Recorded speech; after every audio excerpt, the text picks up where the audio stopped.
আসসালামু আলাইকুম, কেমন আছেন সবাই? আজকে এক ভিডিও দেখলাম, চৌধুরীর এক মহিলা ভিডিওতে বলতেছে, আমি 8 বছর ধরে চাকরি করি, 1 টাকা বেতন পাই না। আমি খালি বলি, আপনি কিভাবে রইছেন? এই 8টা বছর ধরে আপনার বেতন পান না, 8 বছর আপনি কিভাবে রইলেন? আমি এলাতে 2 মাস বেতন না দিলে, 3 মাস বেতন না দিলে পরের দিনে ফলাই হতাম। পরে পুলিশে অর্ডার দিত বাড়িতে।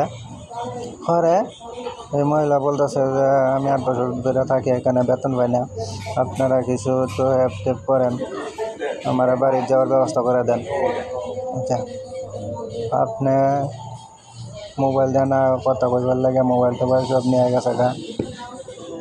তাহলে আপনি এখানে কোনো ঠিকানা মেকানা কিছুই লেখা নাই যে সৌদি এমন জায়গায় আছে, কিছুই না।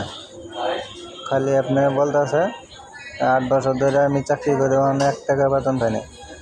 আমি খালি এটাই বলি, আপনি কিভাবে রইলেন? 8টা বছর আপনি কিভাবে রইলেন? আজকে এই মহিলা মানুষ যদি আমরা ছেলে মানুষ অন্য কেউ হইতে যেত, 3 মাস 4 মাস বেতন না দিলে পরের দিনে ফলা হইতাম গা। আর গোষ্ঠী গেলে আর কামই করবো না। আর আপনি 8টা বছর ধরে বেতন পান না। আল্লাহ তাআলা আপনাকে অনেকদিন বাঁচায় রাখুক, যাতে আপনার সুস্থভাবে বাড়িতে পৌঁছাতে যাইতে পারেন। সবাই দোয়া করবেন, যারা এইভাবে আছে, অনেকে আছে কষ্ট করতেছে, সবার জন্য দোয়া করবেন যাতে সুস্থ থাকে। আসসালামু আলাইকুম।